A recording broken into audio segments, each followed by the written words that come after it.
उत्तराखंड में सियासत का हाई वोल्टेज ड्रामा देखने को मिल रहा है। आगामी चुनाव और बीजेपी के कार्यकाल को लेकर कांग्रेस प्रदेश अध्यक्ष प्रीतम सिंह ने बयान दिया है।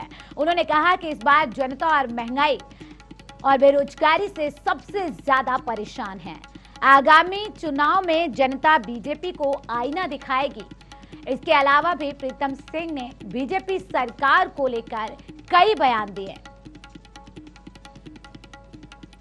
करें सरकार की तो सरकार में कहीं ना कहीं मनमुटाव देखने को मिल रहा है। मुख्यमंत्री आज गैरसैंण जाते हैं, फिर गैरसैंण का अपना कार्यक्रम कैंसिल करके दिल्ली जाते हैं, तो कहीं ना कहीं डर और शंका में मुख्यमंत्री भी दिख रहे हैं। इस पर क्या समझ?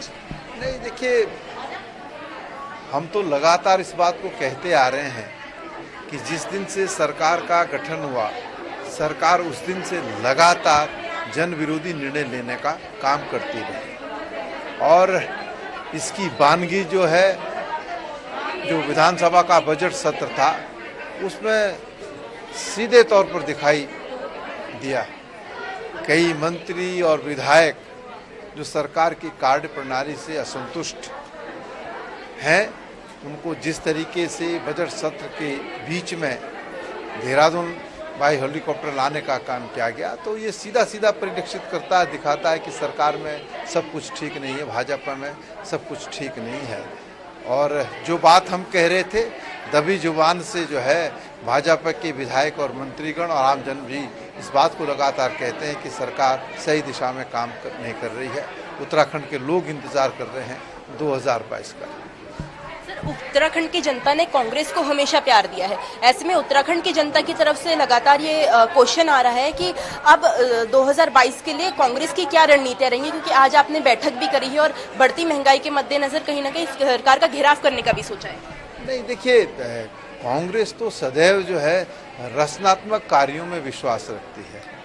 हम सत्ता में रहें या सत्ता से बाहर रहें, हम हमेशा लोकहित में बात करते हैं। जब हम सरकार में थे तो निश्चित रूप से हमने उत्तराखंड का सर्वांगीण विकास करने का काम किया।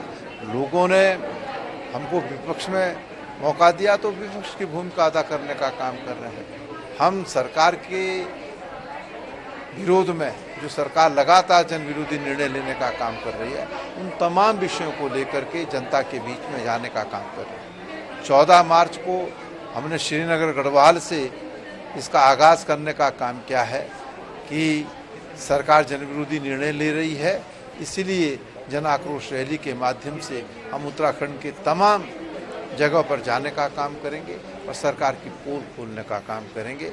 उत्तराखंड के लोग निश्चित रूप से कांग्रेस के साथ लाभबद्ध होंगे और 2022 में उत्तराखंड राज्य के अंदर कांग्रेस का परचम लहराएगा, ऐसा मेरा विश्वास है, ऐसा मेरा भरोसा है। एक आखिरी प्रश्न है सर, 18 मार्च को मुख्यमंत्री अपने 4 साल के काम गिनाएंगे, इससे कितने संतुष्ट हैं? देखिए, अगर सरकार काम करती है तो गिनाने की आवश्यकता नहीं पड़ती है, लोग स्वयं देखते हैं। लेकिन इस सरकार ने 4 वर्षों में कुछ किया नहीं, और जब कुछ नहीं किया तो इसकी वानगी आपने बजट सत्र में देख ली। जब विधायक संतुष्ट नहीं है, सत्ता पक्ष के मंत्री संतुष्ट नहीं है जो है, तो फिर आमजन कैसे संतुष्ट होंगे? सरकारी धन का बेजा इस्तेमाल करके सरकार जो है लोगों को दिग्भ्रमित करने का प्रयास 18 मार्च को करने जा रही है, लेकिन लोग दिग्भ्रमित होने वाले नहीं है। एक और सरकार कहती है कि अर्थव्यवस्था जो है सही नहीं है, दूसरी ओर जश्न मनाने का काम कर रही है। ये हालत है इस सरकार की, ये स्थिति है सरकार की। लोग भाजपा के चाल चरित्र और चेहरे को भली भांति पहचान चुके हैं।